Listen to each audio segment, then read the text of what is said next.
Subscribe now. Click the bell icon to like, comment, and share.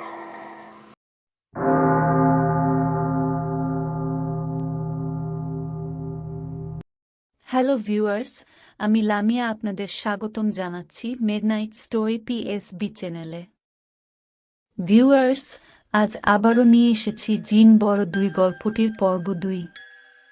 গল্পটি লিখেছেন আস্থা রহমান সান্ত্বনা। তবে গল্প শুরুর আগে নতুন অডিয়েন্সের কাছে আমার একটি ছোট্ট রিকোয়েস্ট আছে। যারা এখনো পর্যন্ত আমাদের চ্যানেলটি সাবস্ক্রাইব করেননি তারা দয়া করে আমাদের চ্যানেলটি সাবস্ক্রাইব করুন, এবং যারা ইতিমধ্যে আমাদের চ্যানেলটি সাবস্ক্রাইব করেছেন তাদের প্রতি আমার আন্তরিক কৃতজ্ঞতা রইল। তো শুরু হচ্ছে জিন বড় ২ পর্ব ২। সাথে সাথে নিচে বেঁকে থাকা রডটা ধরে ফেললাম। দোতলা বাসা হলে অনেকটা উঁচু মাটি থেকে নিচে আবার পাকা বারান্দা। এখান থেকে মাথা ফাটবে কিংবা হাত পা দুটোই ভাঙবে। রডটা খুব হালকা, কতক্ষণ ঝুলে থাকতে পারব জানি না। চিৎকার করলেও কেউ শুনবে না, আর শুনে যদি আসেও অনেক প্রশ্নের মুখোমুখি হতে হবে আমাকে। এত রাতে ছাদে আসার জন্য কৈফিয়ত কম দিতে হবে না। পড়লাম উভয় সংকটে। ইস, এখন যদি এখান থেকে কেউ আমাকে টেনে তুলে দিত কোনো প্রশ্ন ছাড়াই। রডটা আরেকটু নেবে গেল। ভয় পেয়ে ওইটা আরো শক্ত করে ধরলাম। মানুষগুলো এমনি, যারা বলে মরে যাব মরে যাব, তারাও মৃত্যুর সন্নিকটে এসে বাঁচার জন্য আকুল চেষ্টা করে। আর ঝুলে থাকতে পারছি না, হাতগুলো অবশ হয়ে এসেছে। নিজে থেকে উঠতে পারবো এমন কোনো উপায় দেখলাম না। হাতটা আস্তে আস্তে রড ছেড়ে দিচ্ছে, শত চেষ্টা করেও ধরে রাখতে পারছি না। আল্লাহ, এভাবে মরতে চাই না আমি, তুমি বাঁচাও আমাকে। হঠাৎ দেখি একটা লম্বা হাত কেউ আমার দিকে বাড়িয়ে দিল। উপরের দিকে তাকিয়ে দেখলাম সেই চাদরে মুখ ঢেকে রাখা লোকটা আমাকে এভাবে তাকিয়ে থাকতে দেখে বলল, হাতটা ধরে উঠে আসুন, নতুবা পড়ে যাবেন। বুঝতে পারছি না কি করব, এমনিতেই ঝুলে আছি পরপর অবস্থা, তাতে নাকি উনার হেল্পও নিব। নিজের ইগোতে লাগছে ব্যাপারটা। উনি আমি হাত ধরার অপেক্ষা করলেন না, নিজের হাতটাকে আরেকটু লম্বা করে আমার এক হাত ধরলেন। উনার ছোঁয়ায় পুরো শরীরটা যেন কেঁপে উঠল। যেমন কোমল হাত তেমনি ঠান্ডা। টেনে ছাদের উপর উঠিয়ে নিলেন। আমি গা ঝেড়ে উনার দিকে তাকাতেই দেখি উনি আশেপাশে নেই। এইটুকু সময়ের মধ্যে উধাও হয়ে গেলেন ইবা কেন? এইবারও ধন্যবাদ দেওয়া হল না। আমি আর ছাদে দাঁড়ালাম না, অনেকটা পালিয়ে রুমে এসে শুয়ে পড়লাম। শরীরের প্রতিটা পশম এখনো খাড়া হয়ে আছে, অনুভূতিটা অদ্ভুত। ছোটবেলা থেকে মাদ্রাসা আর বাবার নিয়মে চলতাম বলে কখনো কোনো ছেলের সাথে মেশা হয়নি, ছোঁয়াছুঁই তো দূরের কথা। আজ কি প্রথম তার ছোঁয়া পেয়ে এমন অনুভূতি হচ্ছে, নাকি কেবল তার ঠান্ডা হাতের জন্য? ৭-৫ ভাবতে ভাবতে কখন ঘুমিয়ে পড়লাম জানি না। সকালে ঘুম ভাঙতেই উঠতে কষ্ট হচ্ছিল, পুরো শরীরে হালকা ব্যথা। কপালে হাত দিতেই বুঝলাম জ্বর হয়েছে, মাথাটাও ঘুরাচ্ছিল। বিছানায় পড়ে রইলাম। সীমা ফুপি মাথায় পানি দিয়ে ওষুধ খাইয়ে দিলেন, তাও কমল না। ফুপি ওষুধ খাইয়ে দিতে দিতে বললেন, আজ বিকালে ভাবলাম তোকে আর সীমাকে নিয়ে একটু বের হব, তুই তো দেখি জ্বর বাঁধিয়ে রেখেছিস। কোথায় যেতে ফুপি? কাল পরশু সীমাকে পাত্রপক্ষ দেখতে আসবে, তাদের আপ্যায়ন করার জন্য কিছু জিনিসপত্র লাগবে, আর কিছু কেনাকাটা তো করতে হবে। কিন্তু তোকে এই অবস্থায় একা রেখে এসব কি করে আনতে যাই? ঘরে তোর আঙ্কেল বা পুরুষ মানুষ নেই যে সে এসব করবে। না করলেও তো চলছে না। তোমরা যাও না ফুপি, আমি একা থাকতে পারবো, আর বিছানায় শুয়েই তো থাকবো। সমস্যা হবে না, তুমি ওইসব সেরে আসো সীমাকে নিয়ে। তুই বলছিস? সীমা আমতা আমতা করে বলল, কিন্তু আমি তাকে থামিয়ে দিয়ে বললাম, কিচ্ছু হবে না তো। চিন্তা করিস না, তোরা যা। সীমা, চলো আমরা বরং যাই। আর স্বপ্না তো আছেই, ওর সাথে থাকবে। স্বপ্না শুনে মুখ গোমড়া করে ফেলল। কেঁদে কেঁদে বলল, তোমরা সবসময় আমার সাথে এমন করো। আমাকে রেখে যেতে খুব ভালো লাগে, তাই না? যাব না আমি কখনো। কেঁদে বিমান করে এমন অবস্থা করেছিল সে। আমি জোর করে ফুপিকে বুঝিয়ে ওকে তাদের সাথে পাঠিয়ে দিলাম। তারা বের হতে হতে মাগরিবের আয়ান পড়ে গেল। বিদায় দিয়ে সদরজা বন্ধ করে রুমে চলে আসলাম। শরীরটা বড্ড দুর্বল লাগছে, ব্ল্যাক কফি খেতে ইচ্ছে করছে, কিন্তু শরীরে তেমন বল পাচ্ছি না যে নিজে সিঁড়ি বেয়ে নেমে কফি বানা। অগত্যা শুয়ে রইলাম বিছানায়। শুয়ে শুয়ে ভাবছিলাম, ছেলেটা কি আমার উপর সত্যি অভিমান করেছে সেদিন এভাবে বলায়? নিশ্চয়ই করেছে, না হলে কাল একদণ্ড না দাঁড়িয়ে চলে গেল কেন? আমার আসলে এভাবে বলা উচিত নয়নি। সত্যিকার অর্থে আমার কারো সঙ্গ দরকার, কিন্তু জিন বলে আমি তাকে মেনে নিতে পারছিলাম না।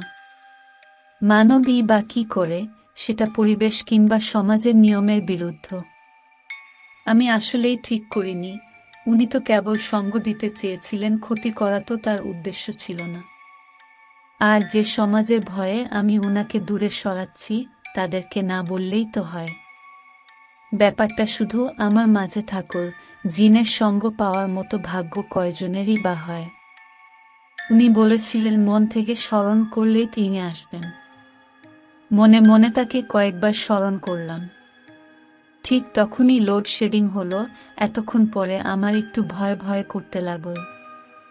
আমি যে পুরো বাড়িতে একা এখন খুব খারাপভাবে উপলব্ধি করছি। হাতরে ফোনটার ফ্ল্যাশ অন করে অন্যদিক ঘুরিয়ে রেখে দিলাম। শোয়া থেকে উঠে বসামাত্রই নাকে ব্ল্যাক কফির ঘ্রাণ লাগল। মাথাটা ঘুরিয়ে দেখি বেড টেবিলে কফির মগ রাখা আছে, তা থেকে ধোঁয়া উঠছে। মগটা হাতে নিয়ে ভাবলাম, এটা কি উনার কাজ? এমন সময় ওপাশ থেকে তার গলার স্বর ভেসে এলো, কফিটা কেমন হলো? আমি চুমুক দিয়ে বললাম, আপনি বানিয়েছেন? উনি উত্তর না দিয়ে বললেন, জ্বর কমেছে? আমি বুঝতে পারলাম না জ্বর কমেছে কিনা, তবে এখন অনেকটা বেটার ফিল করছি। আমাকে নীরব থাকতে দেখে উনি এগিয়ে এসে কপালে হাত রাখলেন। আমার খুব ভালো লাগছিল। মনে হলো এভাবে যদি উনি হাতটা কপালে রাখেন, আমার জ্বর এমনিতেই সেরে যাবে। হাত সরিয়ে নিয়ে বললেন, ইনশা আল্লাহ আপনি সুস্থ হয়ে যাবেন। আমার সামনে থেকে সরে গিয়ে আবার অন্ধকার কোণে বসে পড়লেন। আমার খারাপ লাগল, মনে মনে চাচ্ছিলাম উনি আমার পাশে বসুক। আপনি অন্ধকারে থাকেন কেন? নিজেকে আমার সামনে প্রকাশ করতে চান না কেন? যেদিন বৈধতা পাব সেদিন প্রকাশ করব। মানে বুঝলাম না। আপনার কি আমার উপর রাগ কমেছে? আমি সেদিনের ঘটনার জন্য সত্যিই দুঃখিত। আমার এমনটা করা ঠিক হয়নি, মানসিক ডিপ্রেশন থেকে করে ফেলেছি। ক্ষমা করে দিবেন। উনি কিছু বললেন না, একটু নীরব থেকে বললেন, আপনার নামটা খুব সুন্দর। এটা কার নাম জানেন কি? না তো, আপনি জানেন? হ্যাঁ জানি। এটা সেই মেয়ের নাম যার সাথে আমাদের জিনবংশের ছেলে মুস্তফার সাথে বিয়ে হয়েছে। তাদের একটা মেয়েও হয়েছিল পরবর্তীতে। এটা কি আদৌ সম্ভব? কেন সম্ভব নয়? একটা মানুষের সাথে একটা জিনের কি করে বিয়ে হতে পারে?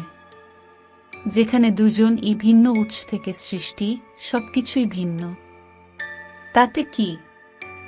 এক সৃষ্টিকর্তার তো সৃষ্টি। আল্লাহ যদি চান তবে এটা হওয়া অসম্ভব কিছু না। হয়তোবা। অনেকটা সময় গল্প করলাম তার সাথে, সবই আমার পছন্দের কথাবার্তা। অনেক ভালো লাগছে এখন, সত্যিই এমন একটা সঙ্গী আমার খুব দরকার ছিল। কথার মাঝে জিজ্ঞেস করে বসলেন, বাসা থেকে পালিয়ে এলেন কেন? আমি তো মেরে গেলাম, সে কি করে জানল?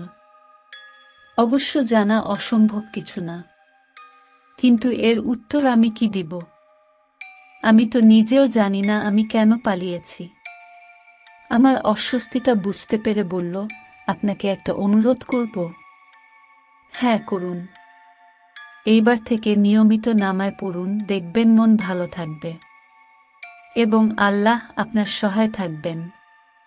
তার এই কথায় খানিকটা লজ্জা পেলাম। ছোট থেকেই আমার এসবে অনীহা ছিল। বাবা হুজুর, কিন্তু তার মেয়ে বেনামাই এমন কথাও শুনতে হয়েছিল। তাও পাত্তা দিতাম না, একটু বেশিই দুষ্ট ছিলাম। তাই দুষ্টুমিতে মেতে থাকতাম, এসবে কখনো মন দেওয়ার সুযোগ পাইনি। আজ উনার কথা শুনে মনে হচ্ছে সত্যি এসবে মন দেওয়া উচিত। যে আমাকে সৃষ্টি করেছেন তার শুকর গুজার করা আবশ্যক। আমি মাথা নেড়ে বললাম, আচ্ছা। এমন সময় নিচে দরজা ধাক্কানোর আওয়াজ পেলাম। নিশ্চয়ই ফুপিরা চলে এসেছে। এখন তো উনি চলে যাবেন। করুণ মুখে অন্ধকার কোণে তাকালাম। উনি বললেন, আসি আমি, আপনি নিচে গিয়ে দরজা খুলুন। আল্লাহ হাফেজ। আমি নিচে নেমে এলাম, শরীরটা ফুরফুরে লাগছে। ফুপিরা এসে ঢুকল বাসায়, এলাহি কেনাকাটা হয়েছে দেখছি। সীমার সাথে ছাদে হাঁটাহাঁটি আর গল্প করছিলাম। রাত 1-1টার বেশি বাজে, দুজনের চোখেই ঘুম নেই। সীমার ঘুম না আসার কারণ ও খুব নার্ভাস ফিল দেখতে আসা নিয়ে, আমি তো মেহরাবের কথা ভেবেই চলেছি। উনি খুব ভালো, নিজের আপন লোক মনে হয় উনাকে। সীমা আমার হাত ঝাঁকিয়ে বলল, আচ্ছা মুসু, ওদের আমাকে পছন্দ হবে তো? বোকা মেয়ে কেন হবে না? এত ভালো একটা মেয়ে তুই, সুন্দরী আর কিউট ও বটে। তুই যে ঘরের বউ হয়ে যাবি, ওরা খুব লাকি হবে। আসলে মুসু, ছেলেটাকে আমার খুব বেশি পছন্দ হয়েছে। ছবি দেখে উনার সম্পর্কে জেনেই প্রেমে পড়ে গেছি। আমি এমন একজনকেই চাচ্ছিলাম মনে মনে। তাই আম্মা যখন বিয়ের জন্য বলল, আমি আর না করলাম না। টেনশন করিস না তো, ইনশাআল্লাহ সব ভালোই ভালোই মিটবে। তাই যেন হয় রে। হবে, জাস্ট রিল্যাক্স। আচ্ছা মুসু, তোর পছন্দের কেউ নেই? তুই কি কারো প্রতি সিরিয়াস? না রে সীমা, বাবাকে তো তুই চিনিস না, উনি কোনো ছেলের সাথে মিশতে দেন না। তবে মনে হচ্ছে মনের মধ্যে একটু ভালো লাগা ঝেঁকে বসেছে। কার জন্য? বিনা দ্বিধায় বলতে পারিস। আমি আম্মাকে দিয়ে মামুর কাছে কথাটা উঠাব। দেখবি আমার বিয়ের পরই তোর ও উনার সাথে বিয়ে হবে। বিয়ের কথা শুনে সারা শরীর ঝাঁকুনি দিয়ে উঠল, মনটা বিষাদগ্রস্ত হয়ে গেল। আমার তো মেহরাবকে ভালো লাগে, কিন্তু উনি তো জিন। উনার সাথে আমার বিয়ে কি আদৌ সম্ভব? আর বাবা কি করে মেনে নিবে এমন সম্পর্ক? এসব আমি কি ভাবছি? উনাকে জাস্ট আমার ভালো লাগে। তার মানে এই না যে উনাকে আমি আমার লাইফে চাই কিংবা উনাকে স্বামী হিসাবে পেতে চাই। আমি ইদানিং এসব ব্যাপার নিয়ে একটু বেশি ভাবছি। ভালো লাগাটা কিছুতেই প্রগাঢ় হয়ে ভালোবাসায় রূপান্তরিত হতে দেয়া যাবে না, মন থেকে বাজে চিন্তাগুলোকে দূর করতে হবে। কিন্তু চিন্তাগুলো আর দূর হল না, এর মাঝ থেকে আমার ঘুমই আমাকে টাটা বলে কেটে পড়ল। সীমাকে অনেকক্ষণ আগেই ঘুমোতে পাঠিয়ে দিয়েছি, আমি কেবল ছাদে রয়ে গেছি। ছাদের পরিবেশটা খারাপ না, মৃদু বাতাস, একপাশে লাগানো ফুলের গাছে থেকে হালকা ফুলের সুগন্ধ, চিলেকোঠার বারান্দায় লো পাওয়ারের কয়েকটা রঙিন ঝাড়। এই সময় উনি থাকলে মন্দ হতো না, বেশ জমিয়ে গল্প করতে পারতাম। ভাবতে ভাবতে ছাদে পেতে রাখা বেঞ্চিতে বসে পড়লাম। চোখ বন্ধ করে নিজের চিন্তাভাবনাগুলো সাজিয়ে নিচ্ছিলাম। পাশ থেকে প্রশ্ন, কি এত ভাবছেন? চোখ খুলে পাশে তাকালাম, উনি শরীরে চাদর মুড়িয়ে আমার থেকে 3-4 হাত দূরে বসে আছেন। অবাক হয়ে বললাম, আপনি ঘুমাবেন না? আসছে না? আচ্ছা একটা কথা জিজ্ঞেস করব। জি হো, অবশ্যই। সত্যি কি জিন আর মানুষের বিয়ে হয়, সংসার হয়? হ্যাঁ হয়।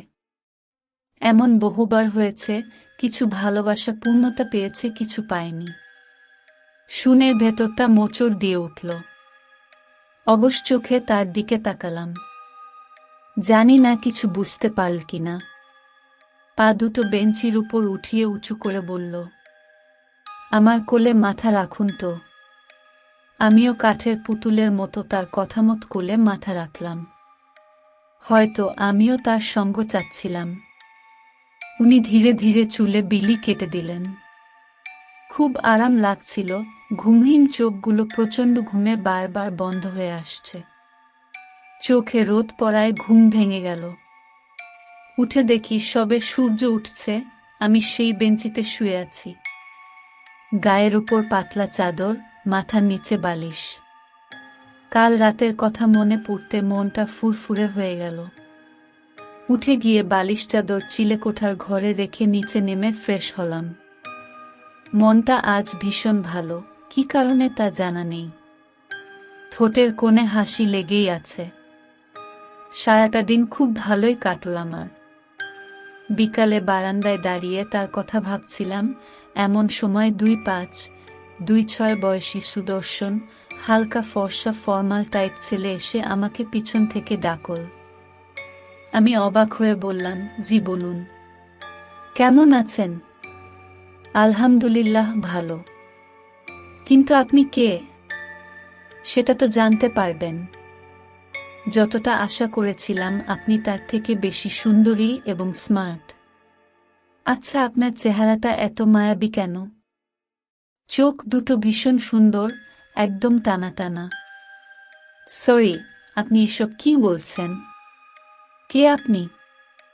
বিনা অনুমতিতে কারো রুমে প্রবেশ করা উচিত নয়, আপনার জানা নেই?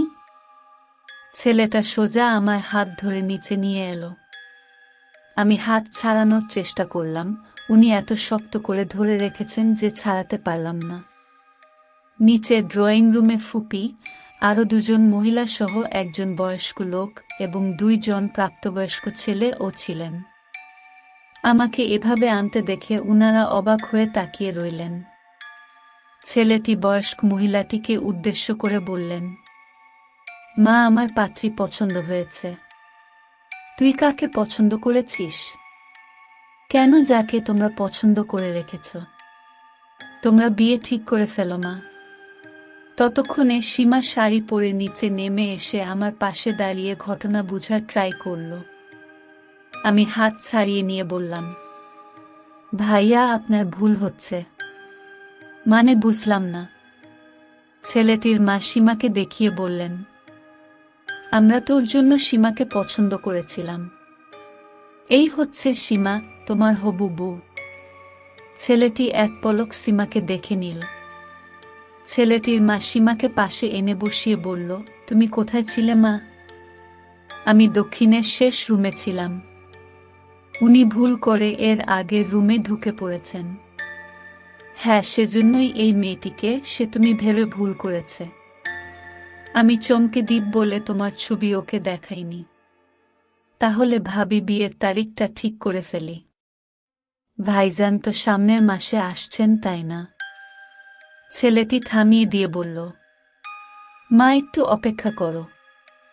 আমি ওনাকে বিয়ে করতে পারবো না, আমার এই মেয়েটিকেই পছন্দ হয়েছে। আর আমি উনাকেই বিয়ে করব।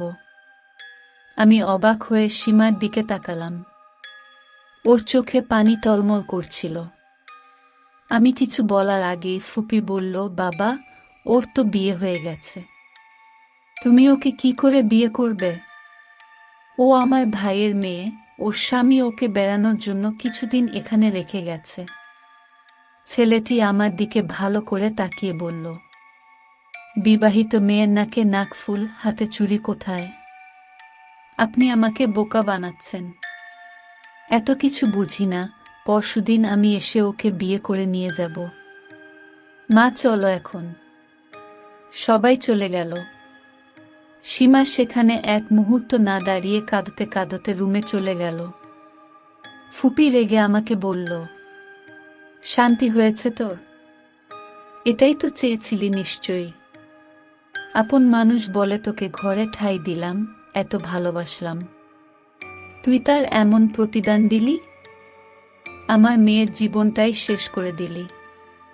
দুধ কলা দিয়ে কালসাপ পুষেছিলাম আমি, ভাবিনি একদিন তুই আমাকেই ছোবল মারবি।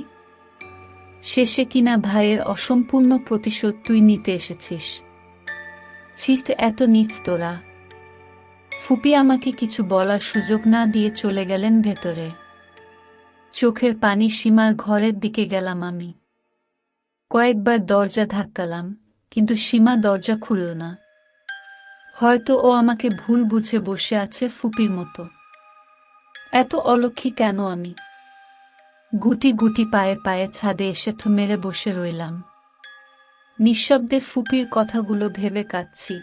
আমি তো এখানে আসতে চাইনি, ভাগ্য আমাকে এখানে নিয়ে এসেছে।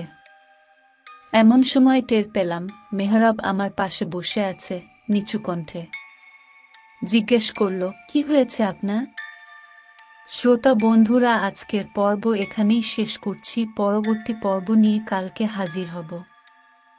আমাদের চ্যানেলের গল্পগুলো ভালো লাগলে অবশ্যই চ্যানেলটি সাবস্ক্রাইব করবেন, ভিডিওগুলোতে লাইক ও কমেন্ট করবেন এবং অবশ্যই চ্যানেলটি সাবস্ক্রাইব করবেন।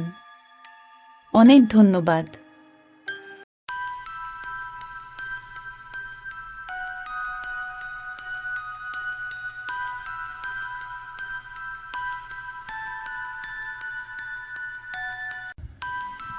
গল্পটি শোনার জন্য আপনাদের সবাইকে অসংখ্য ধন্যবাদ। পরবর্তী পর্ব পেতে অবশ্যই আমাদের চ্যানেলটি সাবস্ক্রাইব করুন এবং বেল আইকনটি ক্লিক করুন। গল্পটি ভালো লাগলে অবশ্যই ভিডিওটিতে লাইক ও কমেন্ট করে জানাবেন। শুভরাত্রি।